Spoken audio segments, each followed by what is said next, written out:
I stood in the church vestibule, watching my ex-husband Robert adjust his tie with that same arrogant smirk I'd endured for 12 years of marriage. "You raised him wrong, Diana," he'd whispered just minutes before, loud enough for his family to hear as our son Mike fumbled with his boutonniere. A real man would know how to handle his wedding day without falling apart. But Robert had no idea what was coming. In 30 minutes, our son would take the microphone for his wedding speech, and 3 sentences from Mike's mouth would wipe that smirk off Robert's face forever. Before we jump back in, tell us where you're tuning in from, and if this story touches you, make sure you're subscribed, because tomorrow I've saved something extra special for you. The morning of Michael's wedding started at 5 a.m. with my phone buzzing relentlessly on the nightstand. Not unusual for a wedding day, but the caller ID made my stomach drop. Robert. At this hour, it could only mean trouble. "Diana, we have a problem." His voice cut through without so much as a good morning. "Mike's having second thoughts. He called me an hour ago, completely panicking about the ceremony." I sat up in bed, instantly awake. What kind of second thoughts? About Sarah? About the wedding? About everything. The kid's a mess. This is what happens when you coddle someone their whole life instead of teaching them to be a man. There it was. Less than 12 hours before our son's wedding, and Robert was already starting. I'd been dreading this day for months. Not because I wasn't thrilled for Mike and Sarah, but because I knew it would mean facing Robert and his family for the first time in 3 years. The last time we'd all been in the same room was at Mike's college graduation, where Robert had somehow managed to turn even that celebration into a criticism of my parenting. "I'll call Mike," I said, keeping my voice steady. "Where are you?" Already at the hotel, unlike some people, I take my responsibilities seriously. The dig was so typical. Never mind that I'd been the one coordinating with the wedding planner for the past 6 months, handling every detail while Robert contributed nothing but a check and complaints about the cost. Never mind that I'd been the one Mike called when he needed someone to listen, to encourage him, to help him through every major decision in his life. After hanging up, I immediately called Mike. His voice was shaky, but not in the way Robert had described. "Mom, I'm not having second thoughts about Sarah. I love her more than anything. I'm nervous about Dad being there today. About him ruining things." My heart broke a little. Even on his wedding day, my 26-year-old son was worried about his father's behavior. "Sweetheart, this is your day. Yours and Sarah's. Don't let anyone else's energy affect that." He's already started, hasn't he? The criticism? I can't lie to him. You know your father. But Mike, listen to me. You are an incredible man. You're kind, intelligent, successful, and you found someone who loves you completely. That's all that matters today. Thanks, Mom. I needed to hear that. I love you. I love you too. Now go marry that beautiful girl. As I hung up, I caught my reflection in the dresser mirror. 52 years old, silver threading through my dark hair, laugh lines around my eyes that had deepened considerably in the years since my divorce. I'd raised Mike as a single mother from the time he was 14, when Robert moved out to find himself with his 25-year-old secretary, Amanda. The irony wasn't lost on me. Robert, who had missed Mike's baseball games for business trips, who had forgotten to pick him up from school countless times, who had moved 3 states away when Mike was 15, was now criticizing my parenting. The same man who paid child support late every month and showed up to maybe half of Mike's important events was somehow the authority on raising children. I got dressed carefully, choosing the navy dress Mike had helped me pick out 2 months ago. "You look beautiful in that color, Mom, and you're going to look beautiful at my wedding." My son had always been thoughtful like that, always making sure I felt included and valued, traits he certainly didn't learn from his father. By 9 a.m., I was at the church helping with last-minute decorations. Sarah's mother, Linda, greeted me with a warm hug. We'd become close over the past 2 years, bonding over our shared love for our children and our mutual concern about Robert's impact on the day. "How are you holding up?" she asked quietly, arranging roses on the altar. "Ask me again in 12 hours," I replied, earning a knowing smile. The church was beautiful. Mike and Sarah had chosen a small, intimate venue that seated about 150 people. Sunlight streamed through stained glass windows, casting rainbow patterns across the wooden pews. Everything was perfect, exactly as they dreamed. At 10:30, Robert arrived with Amanda, now his wife of 8 years. She was still striking at 38, all blonde highlights and designer clothes. They made quite the picture, the successful businessman and his trophy wife, both looking like they'd stepped out of a country club magazine. Robert spotted me immediately and strode over with that confident walk I remembered too well. He was still handsome, I had to admit. 55 years old, but in good shape. His dark hair only slightly gray at the temples. Success suited him, at least on the surface. "Diana," he said with false pleasantry, "you look, well, such charm." "Hello, Robert. Amanda?" I nodded to his wife, who gave me a tight smile in return. "I trust you've talked to Mike about his nerves," Robert continued, lowering his voice. "We can't have him falling apart at the altar. It would be embarrassing for everyone." "Mike is fine. He's excited to marry Sarah." "He didn't sound fine when he called me in a panic at 4 a.m. Before I could respond, Mike appeared from a side door, looking handsome in his black tuxedo, but clearly tense. He'd inherited Robert's height and dark hair, but his gentle green eyes were mine. "Dad, you're here," he said, his voice carefully neutral. "Of course I'm here. It's your wedding day." Robert's tone turned instructional. "Now, about this morning, you can't be calling people in a panic like that. It shows weakness. A groom needs to be confident, in control." I watched Mike's shoulders tense. I wasn't panicking. I was just... "You were having an emotional breakdown. That's what your mother's coddling is done to you. A real man handles pressure without falling apart." The words hit me like a slap.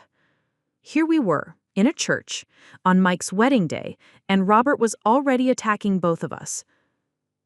I started to respond, but Mike put a gentle hand on my arm. "It's okay, Mom," he said quietly, but I could see the hurt in his eyes. Robert was just getting started. "Look at how he handles stress. 26 years old and still running to mommy when things get difficult. This is what happens when you raise a boy instead of a man."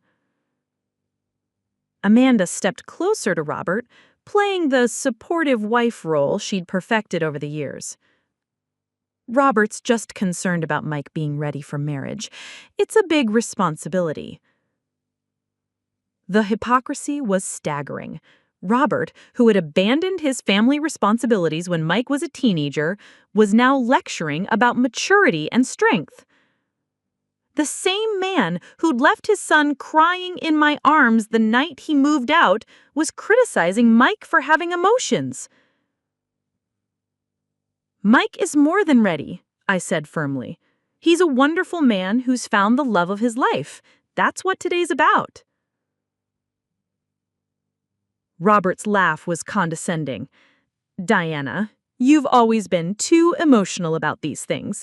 Can't see the forest for the trees. Mike needs guidance, not coddling." Other guests were beginning to arrive, and I could see Mike's anxiety increasing as his father continued the assault. This was supposed to be the happiest day of his life, and Robert was determined to make it about his own superiority. "Dad," Mike said quietly, "maybe we could talk about this later? People are arriving." This is exactly what I mean. Avoiding difficult conversations, trying to keep everyone happy. That's not leadership, Mike. That's not how you handle being a husband. I felt my protective instincts flaring. For years, I'd bitten my tongue, tried to keep the peace for Mike's sake. But watching my son's face crumble on his wedding day was too much. "Robert, that's enough." He turned to me with that familiar look of dismissive amusement. "Diana, please, the adults are talking."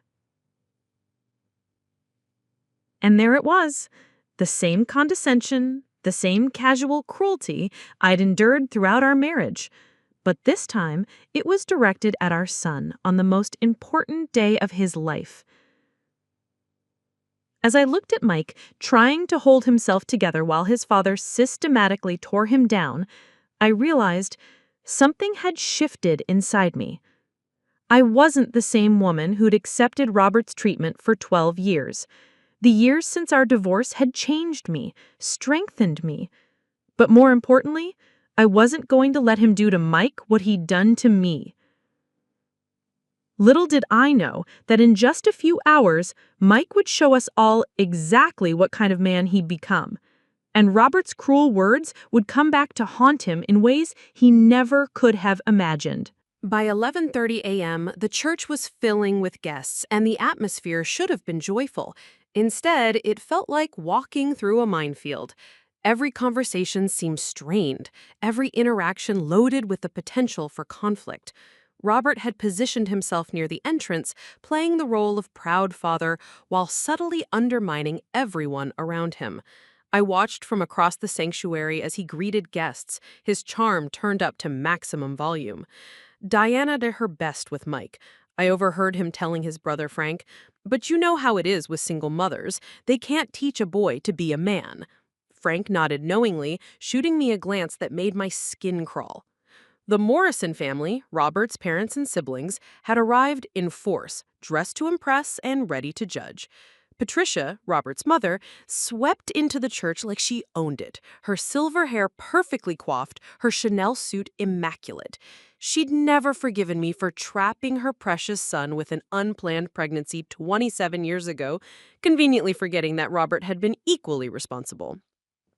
"Diana, dear," Patricia said, approaching me with air kisses that didn't quite make contact. "How domestic you look. Still making your own clothes, I see."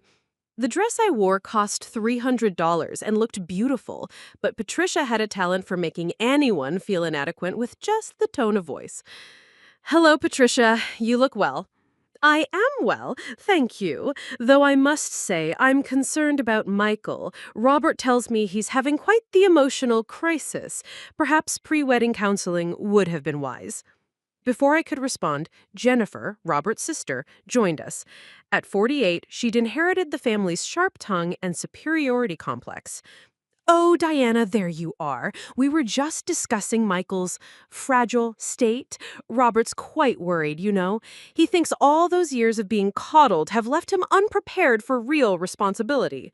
The attack was coordinated, I realized. They'd planned this, discussed how to make me feel small and responsible for every perceived flaw in my son.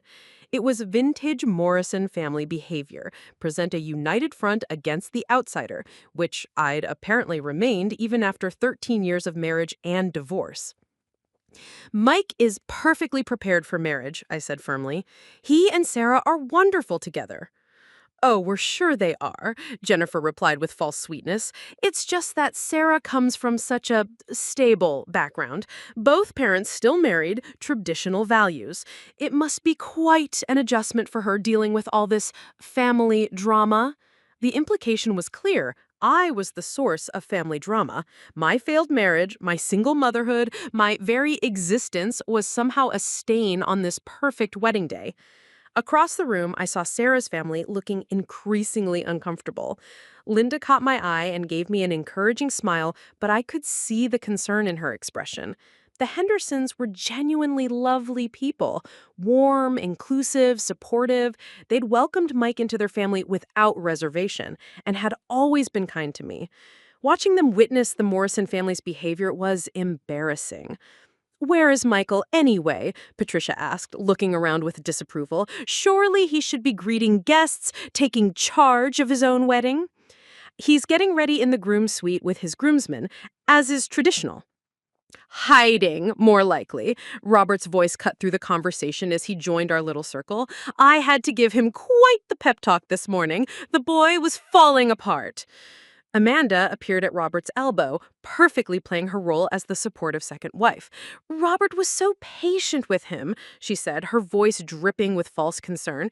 Not every father would take the time to coach their adult son through basic emotional management.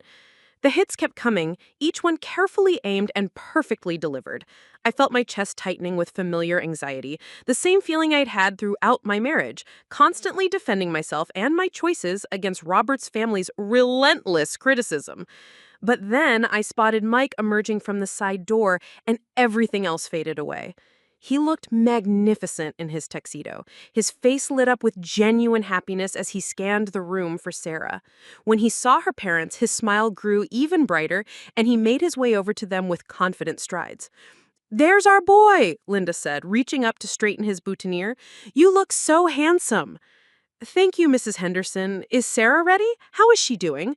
"She's perfect, sweetheart. Absolutely glowing. She can't wait to marry you." I watched this interaction with growing warmth. This was my son, thoughtful, caring, focused on others' comfort rather than his own anxiety. He hugged Sarah's father, thanked the bridesmaids for their help, and checked on elderly relatives to make sure they had comfortable seats. These weren't the actions of someone who was falling apart or unprepared for responsibility. But Robert saw something different. "Michael," he called out, his voice carrying across the sanctuary. "Come here. There are people you need to meet." Mike's shoulders tensed slightly, but he excused himself politely from the Hendersons and walked over to us. "Hi, grandmother," he said, kissing Patricia's cheek. "Aunt Jennifer, thank you all for coming." "We wouldn't miss it, dear," Patricia said, though her tone suggested she might have preferred to. "Now, your father has been telling us about your little breakdown this morning. You must learn to control these emotional outbursts, Michael. They're not becoming of a man in your position." I watched Mike's face carefully. He'd learned, over the years, to hide his reactions to his father's family, but I could see the hurt in his eyes. "I wasn't having a breakdown, grandmother. I was just nervous, which I think is normal for a wedding day." "Nervous is one thing," Robert interjected. "Calling people in a panic at 4 a.m. is another.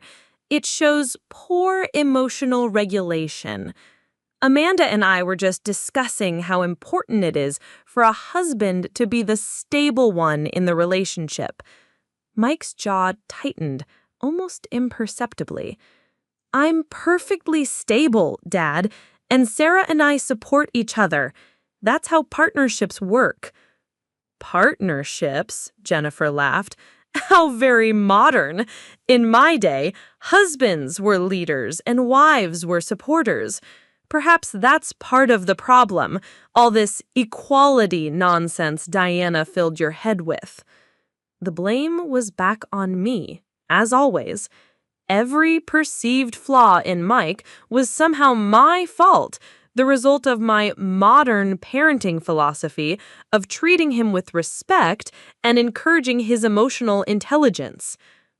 "My mom raised me just fine," Mike said quietly, but there was steel in his voice now. "She taught me to be kind, to be responsible, and to treat people with respect." "She taught you to be soft," Robert corrected. "There's a difference. Look at how you're handling today, worried about everyone else's feelings instead of taking charge like a man should." Amanda nodded supportively. "Robert's just concerned that you're ready for the responsibility of being a husband. It's a big step up from being someone's son." The condescension was breathtaking. Here was my son, a successful software engineer who'd put himself through graduate school, who owned his own home, who'd been in a loving, committed relationship for 3 years. And they were treating him like a child who needed guidance on basic life skills. But what struck me most was how they were trying to diminish the role I'd played in raising him. According to Robert's narrative, my influence had been entirely negative. I'd made him too soft, too emotional, too concerned with others' feelings. The years I'd spent encouraging his kindness, supporting his dreams, teaching him to be a good man, were being reframed as failures that Robert now had to correct. Other guests were beginning to take their seats, and the photographer was setting up for family photos. The ceremony would begin in an hour, but the damage was already being done. Mike looked increasingly tense, his earlier confidence shaken by his family's relentless criticism. Father Thomas, the officiant, approached our group with a warm smile. "Michael, are you ready for the big moment?" "Yes, Father, very ready." "Wonderful. And you must be proud parents," he said, looking between Robert and me. "You've raised a fine young man." Robert stepped forward, claiming credit with a smile. We did our best, though I have to say, it took some careful guidance to get him ready for this kind of responsibility. Father Thomas looked confused by the odd response, but smiled politely. "Well, he certainly seems like a thoughtful and caring young man. Sarah is very lucky." "They're both lucky," I said firmly, reclaiming some space in the conversation. "They love each other deeply, and they're perfect together." As Father Thomas moved away to continue his preparations, Robert turned back to Mike with renewed intensity. "Now, about the reception speech. Keep it short. Keep it dignified. Don't get too emotional up there. People don't want to see a grown man crying." Mike blinked in surprise. "I wasn't planning on crying, Dad." "Good. And maybe focus on thanking people rather than getting too personal. Keep it classy." What Robert didn't know, what none of them knew, was that Mike had spent weeks working on his speech. He'd shared parts of it with me, asking for advice, wanting to make sure he honored both families while expressing his love for Sarah. It was beautiful, heartfelt, and deeply personal. Everything Robert was telling him not to be. As the final guests took their seats and the ceremony prepared to begin, I could see Mike struggling with his father's words. The confident, happy groom from earlier was being slowly replaced by someone who looked uncertain and second-guessed every move. But as I watched my son straighten his shoulders and take a deep breath, I realized something Robert had never understood. The strength I'd tried to instill in Mike wasn't the rigid, emotionless control his father valued. It was something deeper, the courage to be vulnerable, to care deeply, and to stand up for what mattered most. In a few hours, when Mike took that microphone for his wedding speech, Robert would learn the difference, and it would change everything. The moment that would haunt me for the rest of the day happened 15 minutes before the ceremony was set to begin.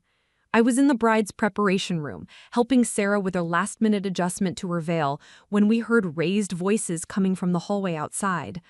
"Michael, what are you doing?" Robert's voice carried through the door, sharp with irritation.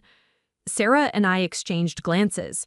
Through the crack in the door, we could see Mike kneeling on the marble floor of the church hallway, carefully pinning a boutonniere on his elderly great-uncle William, who was confined to a wheelchair. Uncle William had flown in from Oregon specifically for the wedding, despite his frail health and limited mobility. "Just helping Uncle William with his flower, Dad," Mike said patiently, his voice gentle as he spoke to the older man. "There we go, Uncle William. You look very distinguished." The 87-year-old man smiled with genuine warmth. "Thank you, Michael. You're a good boy. Your mother raised you right." That's when it happened. Robert's face darkened at Uncle William's innocent comment, and his voice turned cold. Actually, she raised him wrong. The words came out loud enough for several nearby guests to hear, including Uncle William, Sarah's grandmother, and two of Mike's groomsmen who had just emerged from the men's room. The hallway fell silent. Mike looked up from his position on the floor of the church hallway, his face flushing with embarrassment and hurt. Uncle William's smile faded, replaced with confusion and discomfort. "Excuse me?" Uncle William said, his voice barely above a whisper. Robert doubled down, his voice carrying that particular tone of authority he used when he wanted to establish dominance. A real man doesn't kneel on the ground in his wedding tuxedo. A real man delegates these tasks to others, to the wedding coordinator, to family members, to anyone other than himself. This is exactly what I mean about Diana coddling him. She taught him to be a caretaker instead of a leader. Mike slowly stood up, his hands shaking slightly as he brushed dust from his knees. The hurt in his eyes was unmistakable, but so was something else, a growing anger that I'd rarely seen in my gentle son. "I was helping my great-uncle. He's family." "You were making a spectacle of yourself," Robert corrected. "Look around, Michael. People are watching. They're seeing their host, the groom, on his hands and knees like a servant. Is that the image you want to project on your wedding day?" Sarah's grandmother, Eleanor Henderson, stood nearby with her mouth slightly open in shock. She was a traditional Southern woman who valued manners above all else, and Robert's public humiliation of his son clearly appalled her. The groomsmen, Mike's college friends and co-workers, looked equally stunned by the verbal assault. Amanda appeared beside Robert, playing her usual role as the supportive chorus. "Robert's just trying to help you see the bigger picture, Mike. As a husband, you'll need to think about appearances, about setting the right tone for your household." Uncle William's face had gone pale, and he was gripping the arms of his wheelchair tightly. He said in a trembling voice, "I'm sorry. I didn't mean to cause trouble. I can manage on my own." "Uncle William, you didn't cause any trouble," Mike said firmly, his voice carrying more steel than before. "I wanted to help you. I'm honored to help you." But Robert wasn't finished. He stepped closer to Mike, lowering his voice just enough to create an illusion of privacy while ensuring his words still carried to the gathered witnesses. "This is exactly what I've been talking about, Michael. Your mother filled your head with all this sensitivity training, this emotional nonsense. She made you think being soft was the same as being kind. But look where it's gotten you, making a fool of yourself in front of your wedding guests." The cruelty of it took my breath away. Here was our son showing compassion and respect to an elderly family member, and Robert was twisting it into evidence of weakness and poor upbringing. Every maternal instinct I had screamed at me to intervene, to defend Mike, to shut down Robert's attack. But I also knew that any intervention from me would only make things worse, would only give Robert more ammunition about my coddling. Mike's best friend and best man, David, stepped forward. "Hey, Mr. Morrison, maybe we should—" "This is a family matter," Robert cut him off with a dismissive wave. "Michael needs to understand that marriage isn't a game. It's not about making everyone feel good. It's about leadership, about making tough decisions, about commanding respect." "I don't need to command Uncle William's respect," Mike said, his voice growing stronger. "I already have it, and he has mine. That's how family works. That's how weak men operate. Strong men don't need to grovel for approval from every person in the room. They set standards and expect others to meet them." The hypocrisy was staggering. Here was Robert, who had abandoned his family when things got difficult, lecturing Mike about leadership and family values. The man who had missed countless school plays, baseball games, and parent-teacher conferences was somehow the authority on being a good family man. Eleanor Henderson had heard enough. "Young man," she said, her voice carrying the authority of someone who had raised 6 children and buried 2 husbands, "I have been attending weddings for over 60 years, and I have never seen a groom show more grace and consideration than your son just did. You should be proud, not critical." Robert's face flushed with anger at being corrected by an elderly woman. Mrs. Henderson, with all due respect, you don't understand the full situation. This is part of a larger pattern of behavior that the only behavior I see is a young man treating his elderly uncle with dignity and kindness. If you find fault with that, then I question your values, not his." The rebuke was delivered with surgical precision, and its impact was immediate. Several other guests had gathered in the hallway by now, drawn by the raised voices, and they had all witnessed Eleanor Henderson, the matriarch of the bride's family, publicly defending Mike and implicitly criticizing Robert. Amanda tried to salvage the situation. "I think there's been a misunderstanding. Robert was just trying to help Mike understand." "I understand perfectly," Mike said, cutting her off. His voice was calm now, but there was something different in his tone, something I hadn't heard before. "Dad, I helped Uncle William because I wanted to, because he's important to me, because that's what you do for family." "Michael," Robert said, his voice taking on a warning tone, "we'll discuss this later." "No, we won't," Mike replied. "Today is my wedding day. I'm going to spend it taking care of the people I love and celebrating with Sarah. If you can't support that, then maybe you should reconsider why you're here." The challenge was subtle, but unmistakable. For the first time in his life, Mike was standing up to his father, publicly, in front of witnesses, on his own terms. The gentle boy who had absorbed years of criticism and subtle put-downs was showing a backbone that Robert had never expected.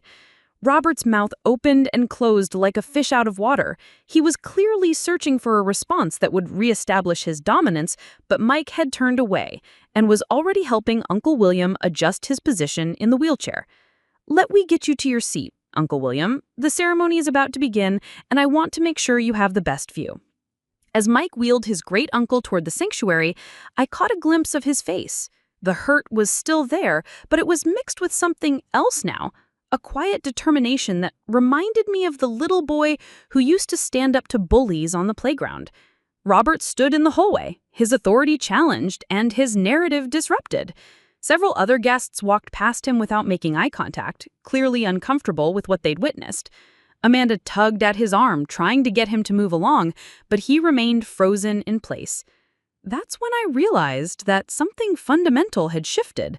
For 26 years, Robert had been the narrator of Mike's story, defining his son's character through the lens of his own perceived superiority.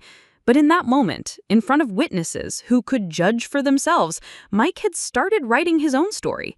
And based on the looks of respect and admiration on the faces around us, it was a much better story than the one Robert had been telling. The wedding ceremony was about to begin, but the real drama was just getting started. Because if Mike could find the courage to stand up to his father in a hallway, what would he say when he had a microphone and a captive audience? I was about to find out. As I watched Mike wheel Uncle William into the sanctuary, my mind drifted back to a similar moment 12 years earlier. Mike was 14, gangly and awkward, pushing his grandfather's wheelchair through the corridors of Mercy General Hospital. Robert's father had been dying of cancer, and while Robert was in meetings with estate lawyers and funeral directors, Mike spent every afternoon after school reading to his grandfather, helping him with meals, just being present. I remembered finding them that way one evening, Mike curled up in the uncomfortable hospital chair, fast asleep with a book still open on his lap, while his grandfather watched him with such tenderness. When I gently woke Mike to take him home, his grandfather had grabbed my hand with surprising strength. "Diana," he'd whispered, "this boy has a heart like yours. Don't let them change him." Them meant Robert's family, of course. Even then, Robert's father had recognized the fundamental difference between his son's values and the kind of man Mike was becoming under my influence. But Robert had seen that same hospital scene differently. "The boy spends too much time with sick people and old people," he'd complained during one of our increasingly frequent arguments. "He needs to be with kids his own age, playing sports, learning to be competitive. All this caretaking nonsense is making him soft." That was Robert's greatest fear, that Mike would be soft, not cruel or dishonest or irresponsible, but soft, kind, emotionally available.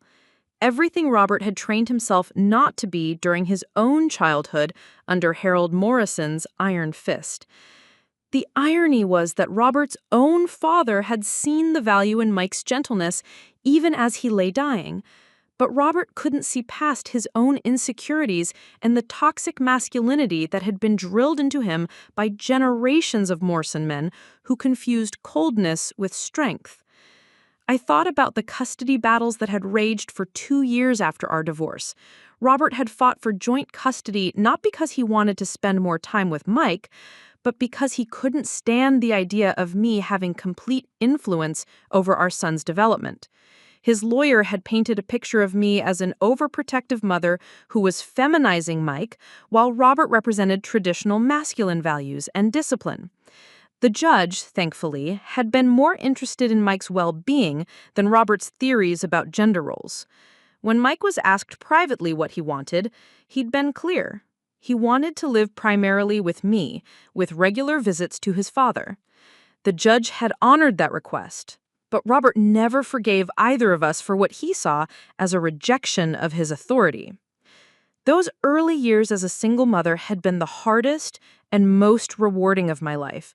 Mike had struggled with the divorce, blaming himself for his father's departure in the way children do. There were nights when he'd wake up crying, asking if Daddy left because he wasn't good enough, smart enough, strong enough. I'd told him, your father left because he had problems he couldn't solve. It had nothing to do with you. You are perfect exactly as you are. But Robert's weekend visits often undid weeks of reassurance. Mike would come home confused and upset after being told he was too sensitive or needed to toughen up. Robert would sign him up for aggressive sports without consulting me, push him into activities that made Mike miserable, all in the name of making him more masculine. The breaking point had come during Mike's sophomore year of high school. Mike had made the varsity debate team, something he was passionate about and exceptionally good at, but it conflicted with Robert's plans for Mike to join the football team. Debate is for kids who can't cut it in real sports, Robert had announced during one of their weekend visits. Football builds character. It teaches you how to fight, how to win, how to be a part of a team. Mike had tried to explain that debate was also competitive, also required teamwork, also built character. But Robert wasn't interested in hearing it. In his mind, intellectual pursuits were secondary to physical ones, especially for boys. The argument had escalated until Robert issued an ultimatum. Choose football or choose living with your mother full time, but don't expect me to support a son who's too weak to play a real sport. Mike had chosen me, and debate team, and his own path. Robert had made good on his threat, reducing his visits to holidays and special occasions, always making sure Mike felt the weight of his disappointment. When Mike won the state championship in debate his junior year, Robert hadn't attended the ceremony.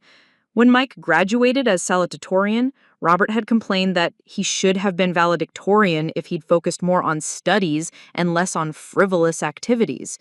Nothing Mike did was ever good enough because Mike was becoming his own person rather than Robert's miniature clone. I remembered the night Mike got his acceptance letter to MIT. He'd been so excited, so proud, and I'd been bursting with joy for him. When he called Robert to share the news, his father's response had been, "I hope they have a good athletics program. All that book learning won't mean much if you can't handle the real world." That was Robert's pattern. Take Mike's greatest achievements and find ways to diminish them, to suggest they weren't quite enough or weren't the right kind of success. But Mike had thrived despite his father's lack of support. He'd graduated summa cum laude from MIT, landed a great job at a prestigious tech company, bought his own house, and found love with Sarah. Every milestone had been reached without Robert's guidance or approval. In fact, Mike's greatest strengths, his emotional intelligence, his kindness, his ability to connect with people, were things he'd developed in direct opposition to Robert's teachings. The man Robert criticized for being too soft was beloved by his coworkers, cherished by his friends, and adored by Sarah's family. I thought about all the parent-teacher conferences Robert had missed, all the school plays he'd skipped, all the baseball games he'd left early to take important phone calls. While Robert was building his business empire and his reputation, I was the one helping Mike with homework, driving him to practices, listening to his teenage heartbreaks, and celebrating his victories, both big and small. When Mike graduated college, he'd asked me to sit in the front row, while Robert sat several rows back with Amanda. When he bought his first house, I was the first person he called. When he got engaged to Sarah, he'd taken me ring shopping and asked for my opinion on every detail. These weren't the actions of a son who'd been raised wrong. These were the choices of a young man who knew exactly who had been there for him when it mattered most. But Robert's narrative had never been about truth. It had been about control. By constantly criticizing my parenting, he maintained his position as the authority figure, the one who really understood what Mike needed to succeed. By positioning himself as the voice of reason against my coddling, he could take credit for any of Mike's achievements while blaming me for any perceived shortcomings. What Robert had never understood was that love wasn't weakness. Supporting your child's dreams wasn't coddling. Teaching empathy and kindness wasn't creating softness, it was building character. As I stood in that church, watching my son prepared to marry the woman he loved, surrounded by people who genuinely cared about his happiness, I realized that Robert's criticism said far more about his own insecurities than it did about my parenting. Mike hadn't been raised wrong. He'd been raised with love, support, and the freedom to become himself. And the man he'd become was someone I was incredibly proud of. In a few hours, when Mike took that microphone, he would have the chance to tell his own story. And unlike Robert's version, Mike's story would be true. The 30 minutes between Robert's public humiliation of Mike and the start of the ceremony felt like walking through emotional quicksand. Every interaction was loaded with subtext, every conversation a potential minefield. The hallway incident had created ripples that spread through the wedding party like cracks in ice. I found myself in the bride's preparation room again, helping Sarah with final touches while trying to process what had just happened. Sarah's hands were trembling slightly as she applied her lipstick, and I could tell she was trying to maintain her composure despite witnessing her future father-in-law's cruel behavior. "Mrs. Morrison," she said quietly, using the name I'd kept after the divorce for Mike's sake, "is Mike okay? I saw what happened in the hallway." Before I could answer, Linda Henderson knocked and entered, her face tight with concern. "Diana, honey, are you all right? I couldn't help but overhear what Robert said to Mike. That was completely inappropriate." The validation felt like a lifeline. For so many years, I'd absorbed Robert's criticism in private, wondering if maybe he was right, maybe I had somehow failed as a mother. But hearing Linda's outrage, this woman who barely knew me but could see the situation clearly, reminded me that Robert's behavior wasn't normal or acceptable. "Mike handled it beautifully," I said, "as much for Sarah's benefit as my own. He showed exactly the kind of man he is." Sarah's grandmother Eleanor appeared in the doorway, still fired up from her confrontation with Robert. Despite being barely 5 feet tall and needing a cane to walk, she radiated the kind of moral authority that comes from 8 decades of not tolerating nonsense from anyone. "That man is a bully," she declared without preamble, "pure and simple. I've seen his type before. Men who mistake cruelty for strength and think putting others down makes them bigger. Your Michael showed more class in 5 minutes than his father has shown all day." Linda nodded emphatically. "Eleanor's right. The way Mike handled that situation, the way he stood up for himself without being disrespectful, that takes real character. That's the mark of good parenting, Diana." I felt tears prick my eyes.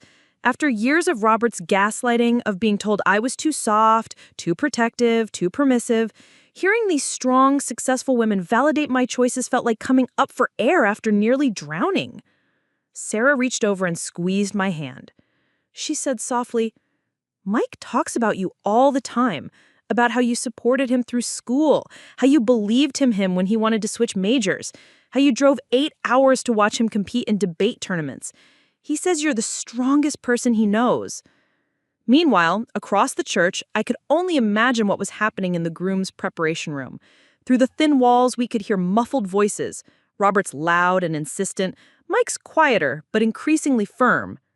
David, Mike's best man, appeared in our doorway looking frazzled. "Mrs. Morrison, I'm sorry to interrupt, but Mike asked me to check on you. He wanted to make sure you were okay after everything." Even in the middle of his own crisis, Mike was thinking about my well-being. It was such a perfect example of who he was, the kind of person who worried about others even when he was under attack himself. "How is he?" I asked. David glanced around, making sure we couldn't be overheard. "He's processing. Your ex-husband is in there trying to do damage control, claiming he was just trying to help Mike understand expectations or something, but Mike's not buying it anymore." "Good," Eleanor said sharply. "That boy needs to stop letting his father walk all over him." "I think he already has," David replied with a slight smile. "He told his dad that if he couldn't be supportive today, he was welcome to leave. I've never seen Mike stand up to him like that." The ceremony was set to begin in 10 minutes, and Father Thomas appeared to gather the wedding party. As we prepared to take our positions, I caught a glimpse of Mike in the hallway, straightening his tie with steady hands. Our eyes met across the crowded space, and he gave me a small smile that carried years of understanding between us. Robert was there too, clearly agitated despite his attempts to appear composed. He was talking animatedly to his brother Frank, gesturing with sharp movements that suggested he was still trying to control the narrative of what had happened. "He's embarrassing himself," Amanda murmured to Patricia, apparently not realizing I was close enough to hear. "Making a scene at his own son's wedding?" Even Amanda was beginning to see the cracks in Robert's facade. For years, she'd supported his version of events, his claims about my poor parenting and Mike's supposed weaknesses. But public humiliation of the groom at his own wedding was hard to spin as constructive guidance. The organ music began, signaling the start of the processional. Sarah took her father's arm, absolutely radiant despite the earlier drama. This was her moment, and she wasn't going to let anyone else's dysfunction diminish it. As we took our positions for the ceremony, I could feel the weight of unspoken tensions throughout the sanctuary. The earlier scene had divided the guests into camps, those who supported Robert's tough love approach and those who were appalled by his behavior. The atmosphere felt charged, like the air before a thunderstorm.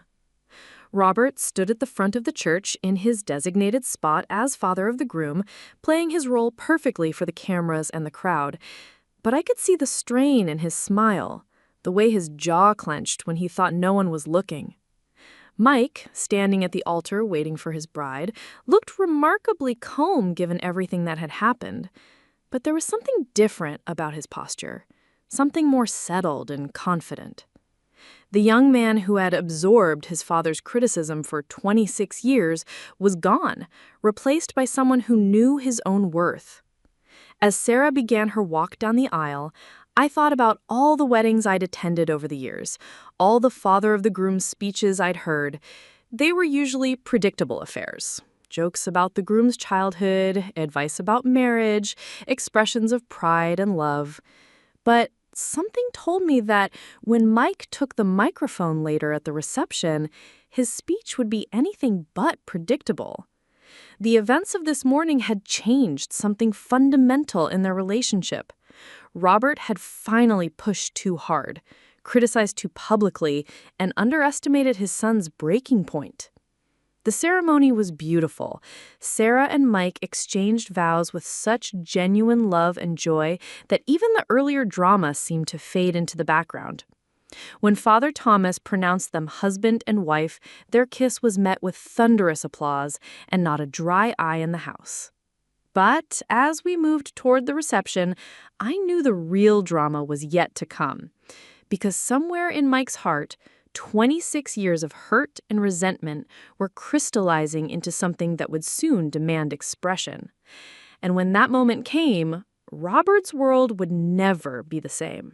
The ceremony itself was everything Mike and Sarah had dreamed of. Father Thomas, with his gentle demeanor and warm smile, guided them through their vows with the kind of grace that made even the most cynical guests wipe away tears. The afternoon light streaming through the stained glass windows created a kaleidoscope of colors across Sarah's dress. And when Mike saw her walking down the aisle, his face lit up with such pure joy that everyone in attendance seemed to collectively hold their breath.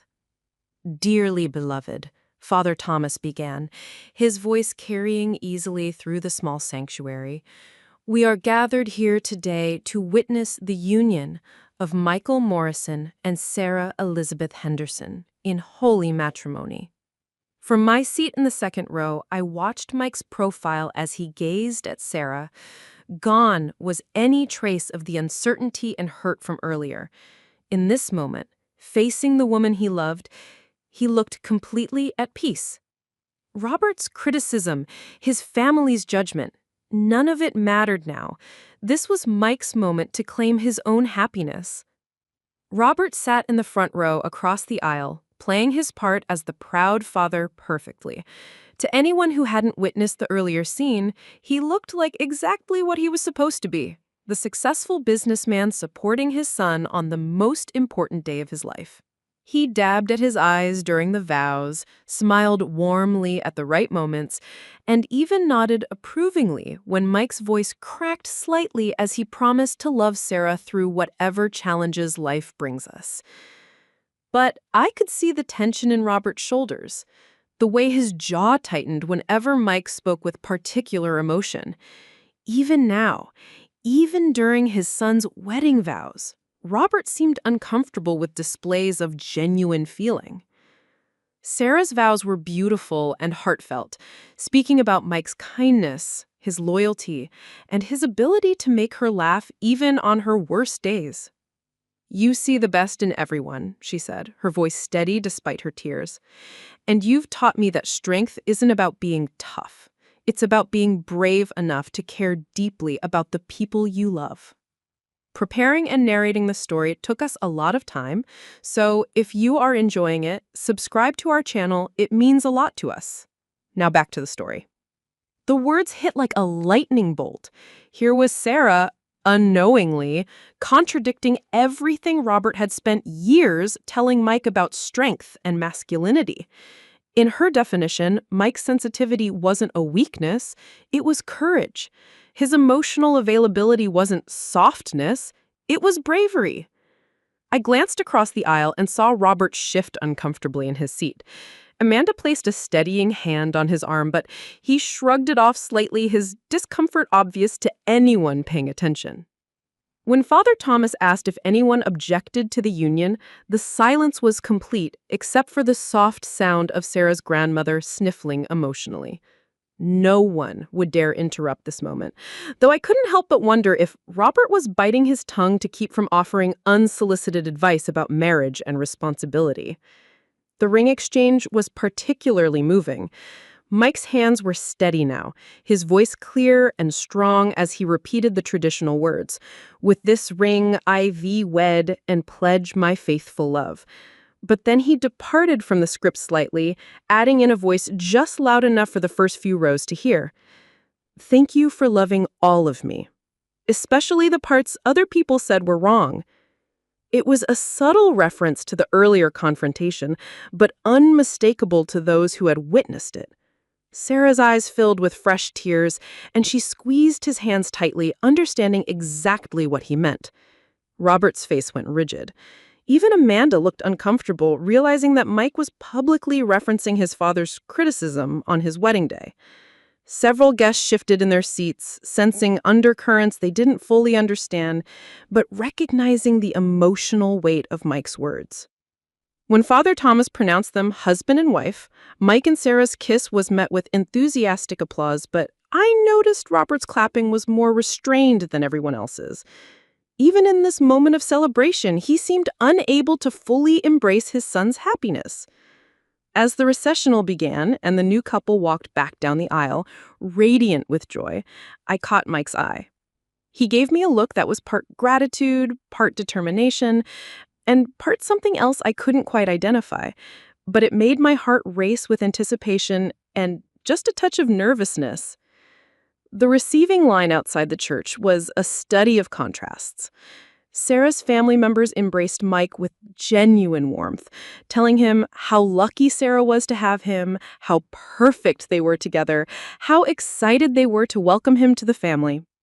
Eleanor Henderson, still riding high from her earlier confrontation with Robert, made a point of telling everyone within earshot that she'd never seen a more considerate young man. Robert's side of the family was more reserved. Patricia offered air kisses and polite congratulations, while Jennifer made comments about how emotional the ceremony had been, as if feeling something deeply was somehow inappropriate. Frank, Robert's brother, seemed genuinely moved by the ceremony, but kept glancing nervously at Robert, as if waiting for permission to express his feelings. Robert himself worked the receiving line like a politician, shaking hands and accepting congratulations with practiced charm. But when well-meaning guests commented on what a thoughtful or sensitive young man Mike was, I watched Robert's smile become increasingly strained. "He gets that from his mother," became Robert's stock response, and while it sounded like a compliment, those of us who knew him understood it as another subtle dig. In Robert's worldview, being thoughtful and sensitive were feminine traits that he'd failed to eliminate from his son's character. The photographer gathered the family for formal portraits, and the tension during those sessions was palpable. Robert kept trying to direct the poses, suggesting arrangements that would emphasize his position as the patriarch. But Mike, emboldened by the day's events, quietly but firmly insisted on including people Robert would have preferred to minimize: Uncle William, Sarah's grandparents, and me. "Let's get one with just the men," Robert suggested at one point, clearly wanting a photo that would exclude me from the family narrative. "Actually, Dad," Mike said with new assertiveness, "let's get one with the people who were actually there for me growing up." The photographer, sensing tension but not understanding its source, tried to keep things light with jokes and casual conversation. But the undercurrents were impossible to ignore, especially when Robert kept making subtle corrections to Mike's posture, his expression, his positioning. "Stand up straighter, Michael. Look confident. This isn't the time to be modest." Each instruction chipped away at Mike's joy, replacing his natural happiness with self-consciousness. I could see him starting to retreat into himself, falling back into old patterns of trying to please his father rather than simply being himself. But then, Sarah squeezed his hand and whispered something in his ear that made him smile genuinely. Whatever she said restored his confidence, reminded him that he didn't need his father's approval to be happy. As we moved toward the reception venue, I overheard Robert talking to his brother Frank about the evening ahead. "I hope Michael keeps his speech short and appropriate," Robert was saying. "He has a tendency to get too personal, too emotional. Wedding speeches should be dignified, not therapy sessions." Frank nodded along, but I could tell he was uncomfortable with the conversation. "He seemed pretty composed during the ceremony, Robert. I think he'll do fine." "That's what worries me," Robert muttered. "When he gets too comfortable, he says things he shouldn't. Tonight needs to go smoothly." But as we entered the beautifully decorated reception hall, I had a feeling that smooth was the last thing Robert should be expecting. Because the young man who had stood up to his father in the hallway, who had departed from the wedding script to make a point about acceptance, who had insisted on including the people he loved in family photos, that young man had something to say. And when Mike took that microphone for his speech, 26 years of hurt, resentment, and truth were about to come pouring out. The reception hall looked like something out of a fairy tale. Sarah and Mike had chosen an elegant venue with soaring ceilings, crystal chandeliers, and floor-to-ceiling windows that overlooked a garden. Round tables covered in crisp white linens were adorned with centerpieces of white roses and baby's breath, while string lights created a warm, romantic glow throughout the space. The cocktail hour buzzed with conversation as guests mingled, champagne flutes in hand, admiring the elegant surroundings and celebrating the newlyweds. Mike and Sarah moved through the crowd like they were floating, accepting congratulations and thanks, their happiness infectious to everyone around them. Well, almost everyone. Robert had positioned himself near the bar, holding court with a small group of his business associates who had attended the wedding. I could overhear fragments of his conversation, and as usual, he was managing to make the day about himself. Marriage is a big adjustment for young people today, he was saying, swirling his scotch with practiced authority. They don't understand the level of responsibility involved. Michael's lucky he has Sarah. She comes from a stable family that understands traditional values. The implication was clear. Unlike the unstable family Mike came from, meaning me, even at his son's wedding reception, Rambert couldn't resist taking subtle shots at my character and parenting. Amanda stood beside him, nodding supportively at his every word, playing her role as the perfect second wife who validated all of Robert's opinions. But I noticed she kept glancing nervously toward Mike and Sarah, as if sensing that the evening might not go according to Robert's carefully managed script. Meanwhile, at the head table, Mike was engaged in animated conversation with Sarah's family. He was relaxed, laughing genuinely, completely at ease with people who accepted and appreciated him exactly as he was. The contrast with his interactions with his father's side of the family was stark and telling. Uncle William, despite his frailty, had been given a place of honor near the head table. I watched Mike check on him several times during cocktail hour, making sure he was comfortable, introducing him to Sarah's relatives, treating him with the same respect and attention he'd shown in the church hallway. It was a quiet but powerful statement about his values and priorities. Dinner was served with military precision and the meal was exceptional. Sarah's parents had spared no expense, but more importantly, they'd created an atmosphere of genuine celebration. The toasts began after the main course, following the traditional order that would build to the groom's speech as the evening's climax. Sarah's father went first, delivering a heartfelt speech about watching his daughter grow into an amazing woman and how thrilled he was to welcome Mike into their family. "I've never seen Sarah happier than she is with Mike," he said, his voice thick with emotion. "He's exactly the kind of man we hoped she'd find.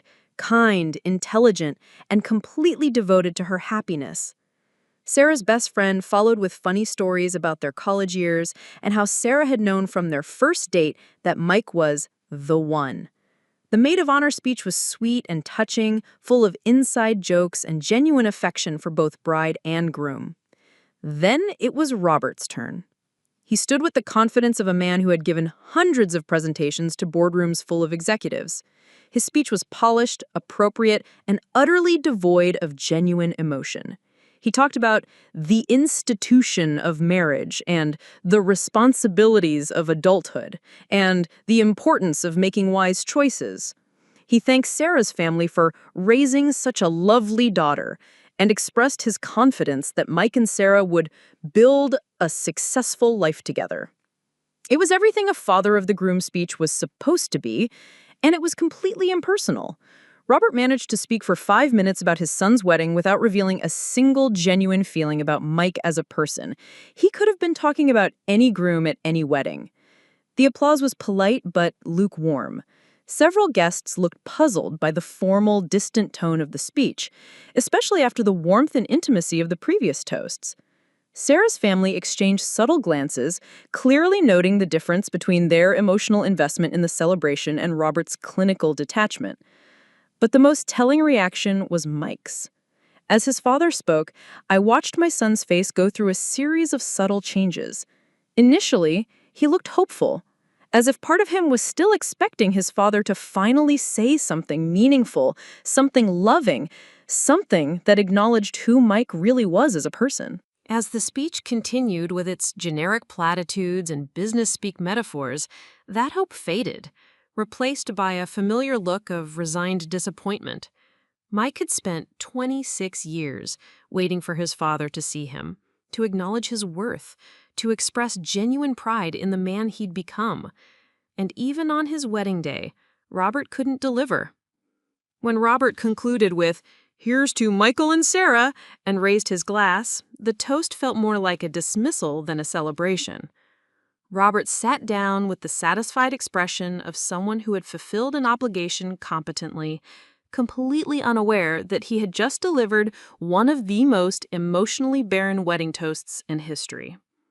The DJ began to introduce the next speaker, And now let's hear from the groom himself, Michael Morrison. And I felt my heart rate accelerate. This was the moment I'd been both anticipating and dreading. After everything that had happened today, after years of accumulated hurt and disappointment, Mike was about to have his say. Mike stood slowly, accepting the microphone with steady hands. The room fell silent, all attention focused on the tall, dark-haired young man in the perfectly tailored tuxedo. He looked around the room, his gaze taking in all the faces: Sarah's loving family, his own complicated relatives, the friends who had supported him through the years, and finally, his father. "Thank you all for being here tonight," Mike began, his voice clear and strong. "Sarah and I are overwhelmed by your love and support, and we're grateful that you chose to spend this special day with us." So far, so conventional. Robert looked pleased, probably thinking his earlier advice about keeping the speech short and dignified was being followed. But then Mike's tone shifted slightly, becoming more personal, more intimate. "You know, people always say your wedding day goes by so fast that you barely remember it, but I'm going to remember every moment of today, especially the moments that showed me who really matters in my life." Robert's confident expression flickered slightly. This wasn't sounding like the generic thank you speech he'd been expecting. Mike looked directly at Sarah, and his face lit up with pure adoration. "Sarah, you've shown me what unconditional love really means. You've never asked me to be anyone other than exactly who I am. You've celebrated my sensitivity, not criticized it. You've supported my dreams, not dismissed them. You've made me a better man simply by loving me completely." The room sighed collectively at the romantic sentiment, but I noticed Robert shifting uncomfortably in his seat. Mike's emphasis on being accepted exactly as he was felt pointed, deliberate. "But Sarah isn't the only person who deserves recognition tonight," Mike continued, and I felt my breath catch. This was it, the moment when everything would change. Mike's eyes found mine across the room, and his smile was tender but determined. "Mom, would you please stand up?" My legs felt unsteady as I rose from my chair, all eyes in the room turning toward me.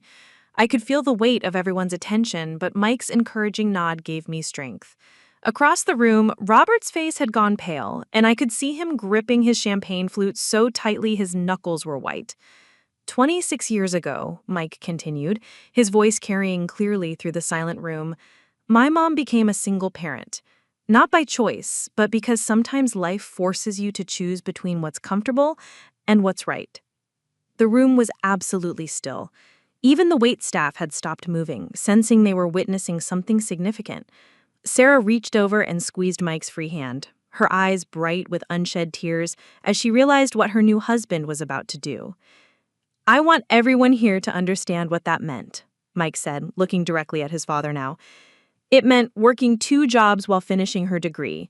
It meant driving me to every baseball practice, every debate tournament, every school event, even when she was exhausted. It meant sitting up with me when I was sick, helping me with homework she didn't understand, and listening to me complain about teenage problems that probably seemed trivial compared to her real adult worries." Robert tried to interrupt. "Michael, perhaps this isn't the appropriate—" "Dad." Mike's voice cut through his father's objection with quiet authority. "For 26 years, I've listened to you speak. Tonight, it's my turn." The rebuke was gentle but unmistakable, and the room held its collective breath. Robert's mouth opened and closed wordlessly, clearly unprepared for his son to challenge him so directly and publicly. Mike turned back to me, his eyes shining with emotion. "Mom, you taught me that real strength isn't about dominating others or hiding your feelings. It's about showing up day after day for the people you love. It's about putting someone else's needs before your own without expecting credit or recognition." I felt tears streaming down my face as Mike continued, his voice growing stronger with each word. "You taught me that kindness isn't weakness, it's courage. That listening is more powerful than lecturing, that being present matters more than being perfect." He paused, looking around the room at all the faces watching him. Every good thing about me, every value I hold dear, every quality that made Sarah fall in love with me, I learned from watching my mother. The applause started spontaneously, growing from a few claps to thunderous approval throughout the room. Sarah's family was beaming, Uncle William was wiping his eyes openly, and even some of Robert's relatives looked moved by Mike's words. But Mike wasn't finished. "There's something else I need to say," he continued as the applause died down. "Earlier today, someone told me that my mother raised me wrong." The temperature in the room seemed to drop 10 degrees. Robert went rigid in his chair, his face cycling through emotions: panic, anger, embarrassment, and something that might have been shame. They said that helping my uncle with his boutonniere showed weakness, that my compassion was a flaw, that my emotional intelligence was somehow a deficiency that needed to be corrected. Mike's voice remained calm, but there was steel underneath it now. "I want to address that directly, because I think it's important for everyone to understand what being raised wrong actually looks like." He took a deep breath, and when he continued, his words were measured but devastating. "Being raised wrong is learning that love comes with conditions. It's being taught that your worth is determined by other people's approval. It's growing up believing that showing emotion makes you weak, that asking for help makes you a failure, and that success is more important than integrity." Robert had gone completely white, and Amanda was staring at her plate, clearly wishing she could disappear. Several of Robert's business associates were shifting uncomfortably, recognizing perhaps too much of themselves in Mike's description. "Being raised wrong," Mike continued, "is learning to measure your value by external achievements rather than internal character. It's being taught that criticism is more valuable than encouragement, that pointing out flaws is more important than celebrating strengths." The room was dead silent, except for the soft sound of people crying. Sarah's grandmother, Eleanor, was nodding emphatically, her eyes fixed on Robert with obvious disapproval.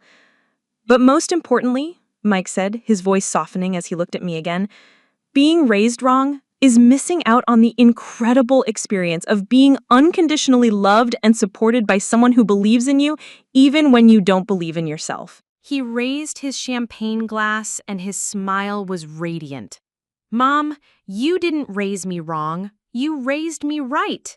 You raised me to be a man who can love without reservation, who can show emotion without shame, who can prioritize relationships over reputation. You raised me to be the kind of man Sarah wanted to marry." The applause was immediate and overwhelming. People were standing, clapping, cheering. Sarah was sobbing openly, looking at her new husband with such fierce pride and love. Uncle William was trying to applaud despite his limited mobility, his face wreathed in smiles. But the most powerful moment came when Mike looked directly at his father and said, "Dad, I forgive you for not understanding that, but I won't apologize for becoming the man my mother raised me to be." Robert sat frozen, his face a mask of shock and humiliation. Around him, guests were still applauding, but their eyes kept darting to him, clearly understanding that this speech was as much a public reckoning as it was a wedding toast. Mike waited for the applause to die down before continuing. "Sarah, my beautiful wife, thank you for loving the man my mother made me. Thank you for seeing strength where others saw weakness, wisdom where others saw softness, and courage where others saw vulnerability." He raised his glass one final time. "To the people who loved us into becoming who we are today, and to the love that will carry us through whatever tomorrow brings." As the room erupted in the loudest applause of the evening, I saw Robert push back from his table and walk quickly toward the exit, his face red with embarrassment and rage. Amanda hurried after him, shooting apologetic glances at other guests as she went. But their departure barely registered with most of the room.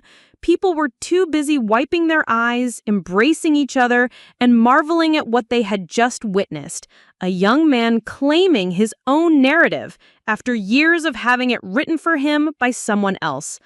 Mike made his way over to me through the crowd of well-wishers, and when he reached me, he pulled me into a tight hug. "Thank you," he whispered in my ear, "for everything, for raising me right." As I held my son, this incredible man who had finally found his voice, I realized that Robert's cruel criticism earlier had actually been a gift. It had pushed Mike to the breaking point where he finally chose to speak his truth, and that truth had set us both free. The atmosphere in the reception hall after Mike's speech was electric with emotion and whispered conversations. Guests who had witnessed the extraordinary moment were processing what they had just heard, and the reactions fell into distinct camps.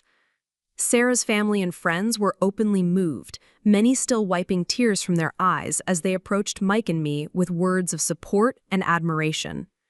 "That was the most beautiful thing I've ever heard," Sarah's mother Linda said, embracing me warmly. "Mike is lucky to have you, and you should be so proud of the man you raised."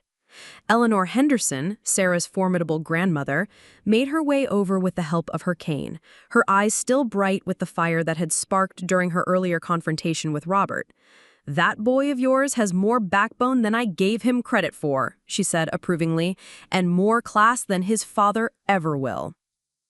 But Robert's side of the family was struggling with the fallout. Patricia Morrison sat rigidly at her table, her lips pressed into a thin line of disapproval. Jennifer kept glancing toward the exit where Robert and Amanda had disappeared, clearly torn between loyalty to her brother and the undeniable truth of what Mike had said. Frank, Robert's brother, approached me hesitantly during the dancing that followed dinner. "Diana," he said quietly, "I owe you an apology. I've watched Robert criticize your parenting for years, and I never said anything. After hearing Mike tonight, well, the proof is in the pudding, isn't it?" His words meant more than he probably realized. For years, I'd endured the Morrison family's subtle and not so subtle suggestions that I was somehow inadequate, that my single motherhood was a deficiency that had damaged Mike. To have one of them acknowledge the truth felt like a vindication I'd stopped hoping for. Mike and Sarah had their first dance to "At Last" by Etta James, and watching them move together, completely absorbed in each other, I felt a profound sense of peace. Despite all of Robert's interference, despite years of criticism and doubt, Mike had grown into exactly the man he was meant to be. He was kind without being weak, emotional without being unstable, loving without being naive. About an hour after the speech, as the celebration continued around us, I stepped outside onto the venue's terrace for some fresh air. The night was cool and clear, with stars visible despite the city lights. I was enjoying the quiet when I heard voices coming from the parking lot. Robert's voice, raised in anger. "This is your fault," he was saying to Amanda. "You told me not to make a scene earlier. You said to wait and handle it privately. Now look what happened." "Robert, please calm down. People might hear you." "I don't care who hears me. That little brat humiliated me in front of 150 people. My own business associates were there. My mother was there. Do you have any idea what this will do to my reputation?" Even now, even after everything, Robert's primary concern was his image, his reputation. Not his relationship with his son, not the pain he had caused, but how this would affect his social and professional circles. "Maybe if you hadn't said those things earlier," Amanda started to suggest. "Don't you dare blame me for this. I was trying to help him, trying to teach him how to be a man. This is what happens when you let women raise boys without proper masculine guidance. He's been poisoned against me for years." I realized I was eavesdropping, but I couldn't bring myself to leave. After years of wondering what Robert really thought about me, what he said about me and Mike in private, I was finally hearing his unfiltered opinions. "He made me look like a monster in there," Robert continued. 26 years of supporting him, of trying to guide him, and this is the thanks I get? Public humiliation at his own wedding? Supporting him? The voice that cut through the parking lot air was Mike's, and it carried a cold anger I'd never heard from my gentle son. "Dad, you want to talk about support. Let's talk about it." Amanda tried to retreat toward their car, clearly wanting to escape the confrontation, but Mike's voice stopped her. Stay, Amanda. You should hear this too, since you've been such a supportive stepmom all these years. The sarcasm in his voice was cutting, and Amanda froze like a deer in headlights. You supported me, Mike continued, by missing my baseball games for business meetings. You supported me by forgetting to pick me up from school so many times that the teachers started calling Mom by default. You supported me by moving 3 states away when I was 15 and seeing me twice a year if I was lucky. Robert's face was flushing red. I was building a business, providing for this family. You were running away, Mike interrupted. You were running away from responsibility, from commitment, from anything that required you to actually be present and engaged. And when your business was successful enough to make you feel important again, you decided you wanted back into my life so you could take credit for who I'd become. The words hung in the night air like accusations at a trial. Robert opened his mouth to respond, but Mike wasn't finished. You want to know what real support looks like, Dad? It looks like Mom working 2 jobs and still making it to every school play. It looks like her helping me with calculus homework even though she never took calculus. It looks like her driving 8 hours to watch me compete in debate tournaments and cheering louder than anyone else in the room. Robert tried a different approach, his voice taking on the manipulative tone he'd perfected over the years. Michael, you're upset. This isn't the time or place for this conversation. Let's talk when you've calmed down. I am calm, Mike replied, and his voice was indeed steady, controlled, and absolutely certain. I've never been more calm in my life. For the first time, I'm seeing everything clearly. He stepped closer to his father, and despite being roughly the same height, Mike seemed to tower over Robert in that moment. I spent 26 years trying to earn your approval, trying to be the son you wanted, trying to prove I was worthy of your love. But tonight, in front of all those people, I realized something. I don't need your approval anymore. I never did. I just needed to approve of myself. The transformation in Mike was remarkable. The uncertain young man who had knelt to help his uncle with a boutonniere, who had absorbed his father's criticism with quiet hurt, was gone. In his place stood a man who knew his own worth, who had found his voice, who was no longer afraid to use it.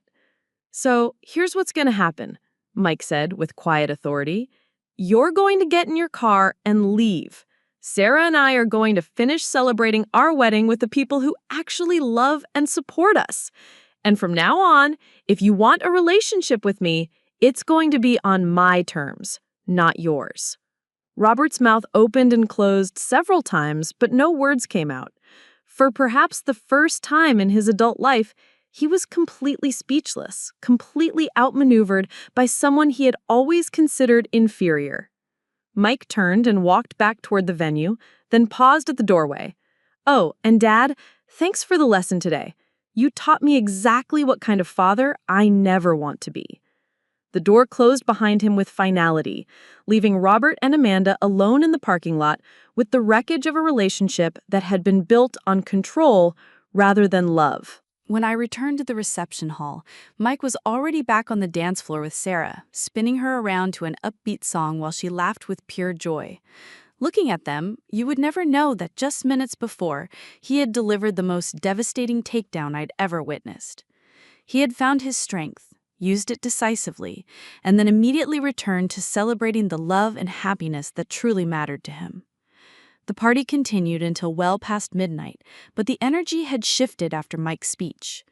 What had started as a traditional wedding celebration had become something deeper, a communal witnessing of truth-telling, of a young man finally claiming his own story. Guests kept approaching Mike and me throughout the evening, sharing their own stories of difficult family relationships, expressing admiration for his courage, and thanking him for saying things they wished they could say in their own families. Uncle William, despite his frailty, stayed until the very end. When it was time for him to leave, he asked Mike to wheel him outside to his transport. I watched from the window as they had a quiet conversation by the van, Uncle William's gnarled hand resting on Mike's arm. When Mike returned, his eyes were bright with tears. What did he say? I asked. He said he was proud of me and that Grandpa Morrison would have been proud too. Mike's voice caught slightly. He said Grandpa always worried about what Dad's anger was doing to our family, but he never lived to see how it would turn out. Uncle William thinks he would have loved tonight. The validation from the older generation, from the men and his father's own family, seemed to settle something deep in Mike's chest. He had not just stood up to Robert, he had honored the better angels of the Morrison family legacy. As the evening wound down, Sarah pulled me aside for a private moment. Still in her beautiful wedding dress, but with her shoes long since kicked off, she looked radiant and somehow more mature than she had that morning. "Mrs. Morrison," she said, "I need you to know something. Mike talks about you all the time, about your strength, your wisdom, your unconditional love. He's never doubted for a second that you gave him everything he needed to become the man he is today." She paused, looking toward her new husband, who was saying goodbye to the last of the guests. What Robert said earlier about you raising him wrong, Mike knew that was a lie. We both did. But I think he needed to hear it said out loud so he could finally respond to it publicly. Does that make sense? It made perfect sense. For years, Robert's criticism had been delivered in private moments, subtle digs, passive-aggressive comments that were hard to confront directly. But by making his cruel assessment public, by humiliating Mike in front of witnesses, Robert had finally given Mike the opportunity to respond in kind. Sometimes the truth needs an audience to be fully effective. "I'm sorry his wedding day had to include all this drama," I said. Sarah shook her head emphatically.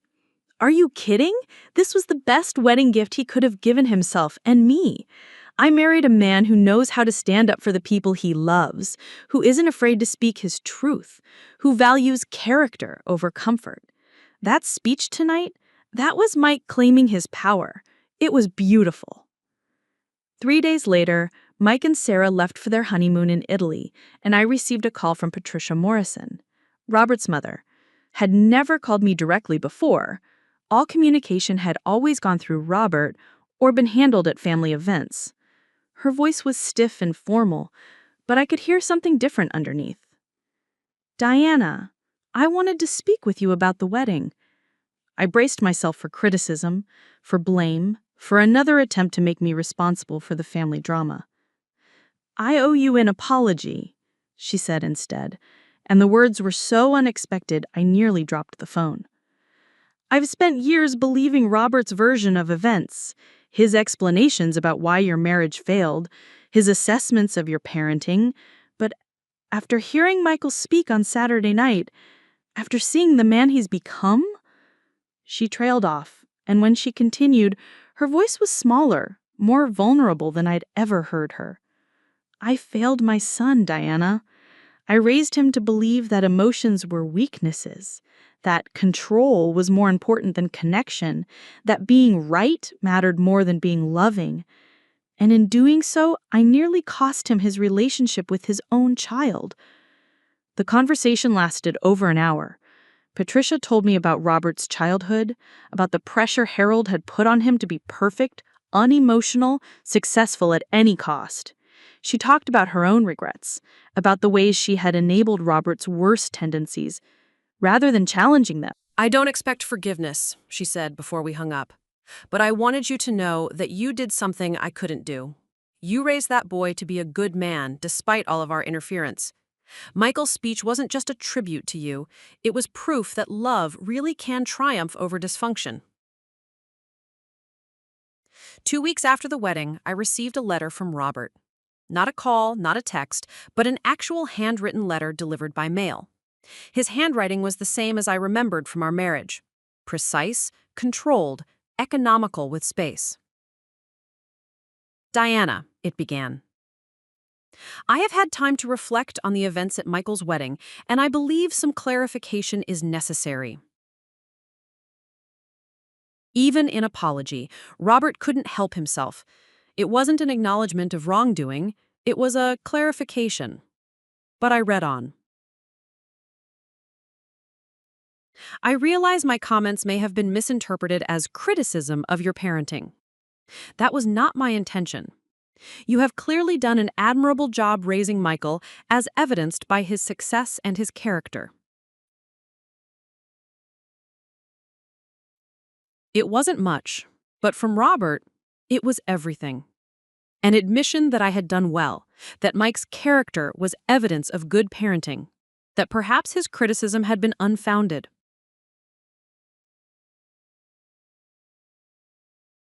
The letter went on to express his desire to rebuild his relationship with Michael on more appropriate terms and to establish better communication patterns going forward. It was written like a business proposal rather than a heartfelt apology, but it represented progress. I never responded to the letter. Some conversations require words, and some require time and changed behavior.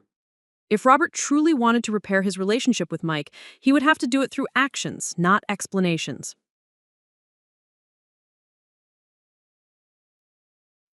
6 months later, I received a photo text from Mike and Sarah in their new apartment.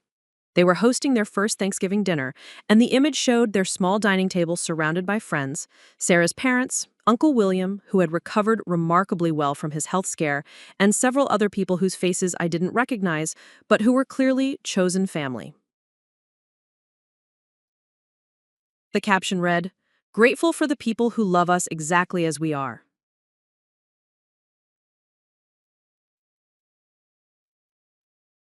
Robert wasn't in the photo.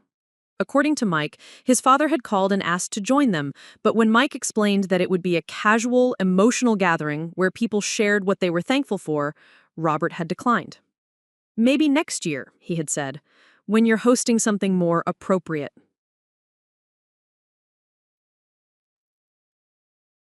Some people never change, but some people do. And sometimes the greatest gift you can give someone is the freedom to choose which kind of person they want to be.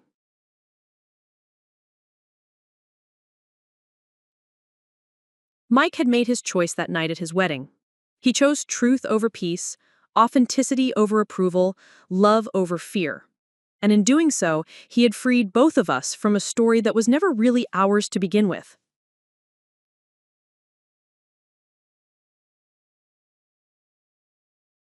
As I looked at that Thanksgiving photo, at my son's radiant smile surrounded by people who cherished him, I realized that Robert had been right about one thing. I had raised Mike wrong by his standards. I had raised a man who valued relationships over reputation, who chose vulnerability over invulnerability, who believed that strength came from connection rather than control.